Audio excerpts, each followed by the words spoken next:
পূর্বের অঙ্কে আমরা ক অংশের সমাধান করেছি। এখন আমরা খ অংশ অর্থাৎ লাভ লোকসান বন্টন হিসাব প্রস্তুত করো এটির সমাধান করব।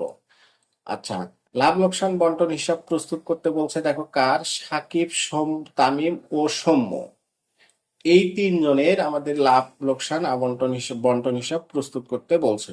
তাহলে আমরা এখানে লিখে দিলাম যে সাকিব, তামিম ও সৌম্য লাভ লোকসান বন্টন বা আবন্টন হিসাব 2024 সালের, এখানে দেখো তারিখটা আছে 2024 সালের 31 ডিসেম্বর।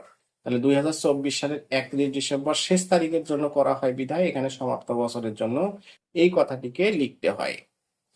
এখন এই লাভ লোকসান বন্টন হিসাব প্রস্তুত করার জন্য অঙ্কের প্রথমে আমরা দেখো, এই অঙ্কটি করার জন্য আমরা প্রথমে ক্রেডিট পার্শ্ব থেকে শুরু করব। এই ক্রেডিট পার্শ্বে যাবতীয় লাভ লোকসান আবন্টন অর্থাৎ যাবতীয় লাভগুলো আমরা এই পাশে ক্রেডিট পার্শ্বে নিয়ে আসবো এবং যাবতীয় লোকসানগুলো আমরা ডেবিট পার্শ্বে দেখাবো। ক্রেডিট পাশে যেহেতু কি বললাম যে যাবতীয় লাভগুলো দেখাবো, এই অঙ্কে দেখো বলছে যে সবার আগে শেষের দিকের লাইনটা লক্ষ্য রাখবে। দেখো এখানে বলা থাকবে যে যে কোনো সমন্বয় বা অন্যান্য সমন্বয়গুলো সাধন করার পূর্বে 2024 সালের 31 ডিসেম্বর তারিখে সমাপ্ত বছরের জন্য কারবারের লাভ ছিল 16,765 টাকায় উপনীত হয়। এই 16,765 টাকা হচ্ছে এই প্রতিষ্ঠানের ওই বছরের লাভ। এই লাভটি সবসময় বিশদ আয় বিবরণীতে দেখানো হয়। বিশদ আয় বিবরণীতে দেখানো হয় এই জন্য এটাকে অবশ্যই আমরা এখানে নেট লাভ এই কথাটি লিখে প্রতিষ্ঠানের বা ওই সালের লাভের পরিমাণটা আমরা এখানে ক্রেডিট পাশে প্রথমেই নিয়ে আসবো 16,765 টাকা। এরপরে আর কি কি আয় বা লাভ আছে ক্রেডিট পাশে দেখাবো। এখন দেখো এই ব্যবসায়ের এখানে প্রথম তারা মূলধন নিয়ে আসছে এবং পরে বলছে যে সাকিব প্রতি মাসে 900 টাকা করে বেতন গ্রহণ করে। বেতনটা কি? বেতন হচ্ছে প্রতিষ্ঠানের ওই ব্যবসায়ের একটি ব্যয়, সুতরাং এটা আমরা অবশ্যই ডেবিট পাশে দেখাবো। তারপরে বলছে দেখো কি, মূলধন ও উত্তোলনের উপর বার্ষিক 5% হারে সুদ ধার্য করার সিদ্ধান্ত হয়। কি বলছে যে মূলধন এবং উত্তোলন এই দুইটার উপরেই আমাদের সুদ ধরতে হবে। তাহলে মূলধনের সুদ একটি হচ্ছে কি প্রতিষ্ঠানের একটি মুনাফা জাতীয় ব্যয়, সেজন্য আমরা এটাকে অবশ্যই ডেবিট কলাম যখন করব তখন ডেবিট পাশে দেখাবো, এবং উত্তোলনের সুদ এটি প্রতিষ্ঠানের একটি আয়, সুতরাং এইটা আমরা এখানে ক্রেডিট পাশে দেখাবো। তাহলে ক্রেডিট পাশে দেখাবো, এখানে আমরা লিখে দেব যে অংশীদারদের মূলধন হিসাব, যেহেতু আমরা এটা লেজার করতেছি সুতরাং এটা আমরা এখানে লিখে দেব যে এটা মূলধন হিসাব থেকে আনিত। এজন্য প্রথমে আমরা কি করব, উত্তোলনের সুদ ক্রেডিট পাশে দেখাবো আর মূলধনের সুদ ডেবিট পাশে দেখাবো। তাহলে উত্তোলনের পরিমাণ ছিল, উত্তোলনের সুদ ছিল আমরা তামিম, আর একজনের উত্তোলন ছিল আমাদের অঙ্কে ক নাম্বার অঙ্কে যেটা আমরা করেছি ক অংশে, যে সৌম্য, তামিম এবং আরেকজনের ছিল সৌম্য। দেখো এই যে তামিমের উত্তোলনের সুদ আমরা ক অংশে বের করেছি, কিন্তু এখানে দুইজনেই উত্তোলন করেছিল আমাদের অঙ্কে।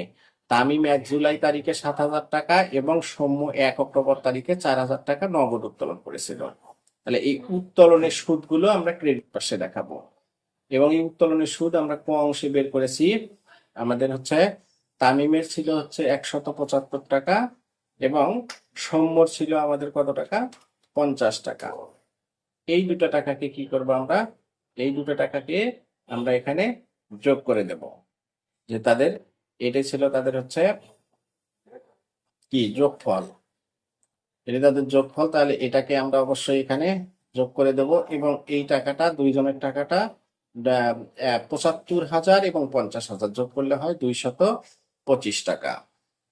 এরপরে ক্রেডিট পাশে আর একটা আসবে, পণ্য উত্তোলন যদি অঙ্কে থাকে তাহলে এখানে অবশ্যই পণ্য উত্তোলন আসবে। দেখো তো পণ্য উত্তোলন এখানে কেউ করেছে কিনা, এছাড়া বলছে দেখো নগদ উত্তোলন করেছেন, এছাড়াও সাকিব ব্যবসা হতে 3,000 টাকা মূল্যের পণ্য উত্তোলন করেছেন। তাহলে এখানে সাকিব যেহেতু পণ্য উত্তোলন করেছেন, তাহলে এখানে আমরা লিখবো যে সাকিবের মূলধন হিসাব, মূলধন হিসাব এখানে কোনো আন্ডারলাইন হবে না, এটা এখানে ধরা আছে বিধায় দেখাচ্ছে। আচ্ছা, পণ্য উত্তোলন করছে, দেখো পণ্য উত্তোলন করছে কত টাকা, এখানে 3,000 টাকা মূল্যের পণ্য উত্তোলন করছেন, তাহলে 3,000।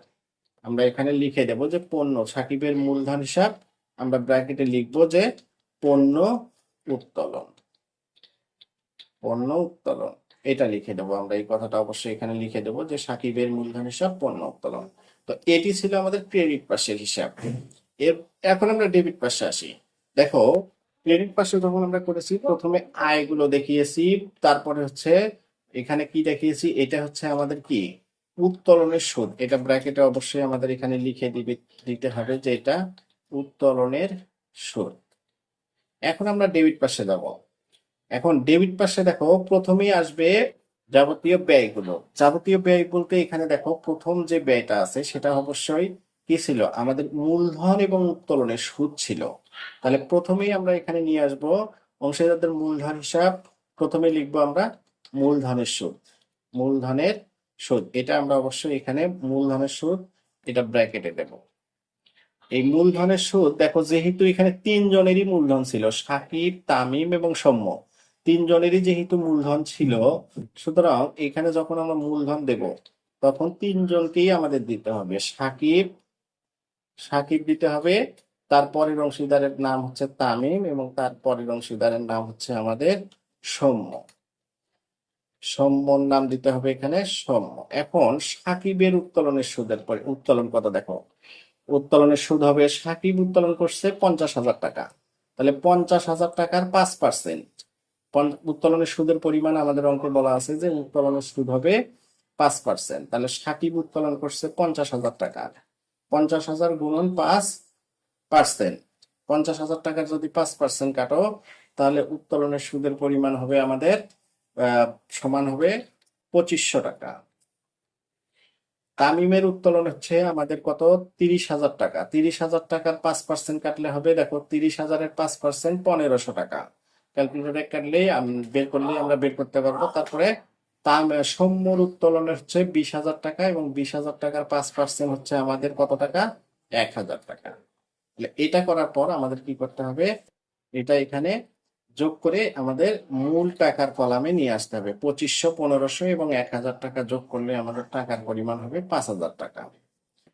এরপরে দেখো কি বলছে, আর কোনো কিছু আছে নাকি, দেখো মূলধন ও উত্তোলনের উপর সুদ ধরতে হবে।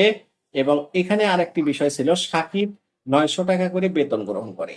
এখানে সাকিব যেহেতু বেতন গ্রহণ করে এবং এইখানে দেখো অঙ্কের শেষ নিট লাভের যে বিষয়টি এখানে বলছে যে সাকিবের বেতন ডেবিট করার পর অন্যান্য সমন্বয় সাধন করার পূর্বে 31 ডিসেম্বর তারিখে সমাপ্ত বছরে কারবারের লাভ 16,700 টাকা 765 টাকায় উপনীত হয়।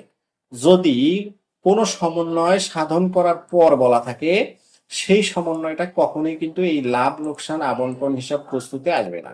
যেহেতু এখানে যদি এই কথাটা না থাকতো যে সাকিবের বেতন ডেবিট করার পর, এই কথাটুকু যদি না থাকতো তাহলে এরপরে এই মূলধনের সুদের নির্ণয়ের পরেই আমরা এই ব্যয়টাকে বেতনটাকে দেখাতাম, সাকিব যে বেতনটা গ্রহণ করছে সেটা এখানে দেখাতাম। কিন্তু এইখানে বলছে যে সাকিব এর বেতন ডেবিট করার পর বলে থাকার কারণে আমরা এখানে লাভ লোকসান আবন্টন হিসেবে আর এটা দেখাচ্ছি না। তাহলে এটা দেখাচ্ছি না, তাহলে মূলধন এবং উত্তোলনের সুদ এটা ধার্য করা হয়েছে 1 জুলাই তারিখে 7,000 টাকা। এবং এই উত্তোলন কখনো মূলধন হিসাবে আসে না, লাভ লোকসান আবন্টন হিসাবে আসে না, কিন্তু এটা সুদ আসে, আমরা সুদটা এখানে দেখিয়েছি। এরপরে বলছে কি, এছাড়াও সাকিব ব্যবসা থেকে 3,000 টাকার পণ্য উত্তোলন করেন। পণ্য উত্তোলনের সুদ হয় না কখনো অঙ্কে, কিন্তু পণ্য উত্তোলনটাকে দেখাতে হয় লাভ লোকসান আবন্টন হিসেবে, সেটাকে আমরা এখানে দেখিয়েছি। এরপরে বলছে যে সাকিবের বেতন যেহেতু ডেবিট করার পর তাহলে সাকিবের বেতন এখানে আসবে না। এখন আমরা কি করব, এখন আমরা মুনাফার অংশে আসব। তাহলে মুনাফার অংশ বের করব আমরা কিভাবে, এখন আমাদের মূল বিষয় হচ্ছে এই অঙ্কের যে মুনাফাটা হয়েছে সেটি আমরা কিভাবে বন্টন করব। আমরা অংশীদারদের মূলধন হিসাব লিখব, এরপরে লিখলাম যে মুনাফার মুনাফার অংশ। এখন কে কতটুকু মুনাফা, অর্জিত মুনাফার কে কতটুকু অংশ পাবে সেটা আমরা এখানে দেখাবো। এই মুনাফার অংশ লেখার জন্য অংশীদারদের মূলধন হিসাব, মুনাফার অংশ, আবার আমাদের তিনজন অংশীদারের নাম লিখতে হবে, সাকিব, তামিম এবং সৌম্য। আমরা এখানে সৌম্য এই তিনজনের নাম দেব। আগে আমাদের মুনাফাটা বের করতে হবে। এই মুনাফাটা বের করার জন্য আমাদের কি করতে হবে, এই মুনাফা বের করার জন্য সবার আগে যে বিষয়টা করতে হবে সেটা আমাদের অবশ্যই ক্রেডিট পাশে যে টাকাটা থাকবে, এই যে ক্রেডিট পাশে যে টাকাটা থাকবে এটাকে আমরা এখানে যোগ করে নেব। দেখো ক্রেডিট পাশে যতটা আছে এটাকে আমরা যোগ করে নিই। এই 16,765 টাকা এবং 16,765 টাকা আর হচ্ছে 16,765, 225 এবং 3,000, এই টাকাটাকে যোগ করব। এই তিনটে টাকা যোগ করলে আমাদের হবে 19,990 টাকা। এই 19,990 টাকা যেটা হয়েছে আমাদের, এই 19,990 টাকাকে কি করতে হবে, এখানেও নিয়ে আসতে হবে। 19,990 টাকা এখানে যেটা আমরা বের করেছি ক্রেডিট পাশে, এইটাকেই আমরা এখানে ডেবিট পাশের টাকার কলামে বসিয়ে দেবো। এই 19,990 টাকা থেকে এখন কি করব, এই টাকাটাকে বাদ দেবো, ডেবিট পাশের টাকার কলামটা টাকাটাকে আমরা এখানে বাদ দিয়ে দেব। তাহলে বাদ দিলে হবে আমাদের টাকার পরিমাণ হবে কত টাকা, 14,990 টাকা। এই 14,990 টাকা এখন আমরা কি করব, তিনজনের মধ্যে ভাগ করে দেব। এই তিনজনের মধ্যে ভাগ করে দেব আমাদের এই এই যে অঙ্কের যে মুনাফা বন্টনের নিয়ম দেয়া আছে এই অনুসারে। এখন দেখো এখানে এই মুনাফার অংশটায় তাহলে সাকিব কত পাবে, এখানে সাকিব আসে। সাকিব দেখো এই 14,990 টাকা, এটাকে আমরা গুণ দেব। এই দেখো এই অনুপাতটা ভাগ করার নিয়ম হচ্ছে 3, 2 এবং 1। এই 3, 2 এবং 1 যোগ করলে হবে 3, 2, 5 আর 1 6। তাহলে এটাকে আমরা ভাগ দেব 6 দিয়ে। ভাগ দেব হচ্ছে কত দিয়ে, ভাগ দেব 6 দিয়ে। এরপরে গুণ দেব কত, সাকিবের অংশ কত, সাকিবের অনুপাত হচ্ছে 3, তাহলে সাকিবকে আমরা 3 দিয়ে গুণ দেব। তাহলে টাকার পরিমাণ হবে আমাদের কত টাকা, 7,495 টাকা। তাহলে এটা হচ্ছে সাকিবের 7,495 টাকা। এখন আসো তামিমের টাকা। তামিমেরটাও আমরা ওভাবে বের করবো। তামিম মোট মুনাফা হচ্ছে 14,990 টাকা। এটা এটা এখন আমরা কি করব, ভাগ করব। ভাগ করব কত দিয়ে, এই অনুপাতের যোগফল দ্বারা। অনুপাতের যোগফল কত, 6, 3, 2 আর 1, 6 যোগ করলে হবে 6। তারপরে গুণ করব। এখন আমরা তামিমের অনুপাত কত, তামিমের অনুপাত হচ্ছে 2, তাহলে গুণন 2 সমান কত টাকা হচ্ছে, 4,997 টাকা। এরপরে আসে সৌম্য। এরপরে হচ্ছে আমাদের সৌম্য। সৌম্য অনুরূপ ভাবে 14,990 টাকাকে আমরা ভাগ দেব 6 দিয়ে এবং গুণ দেব হচ্ছে সৌম্যর অনুপাত কত, 1, সমান হচ্ছে কত টাকা, 2,498 টাকা।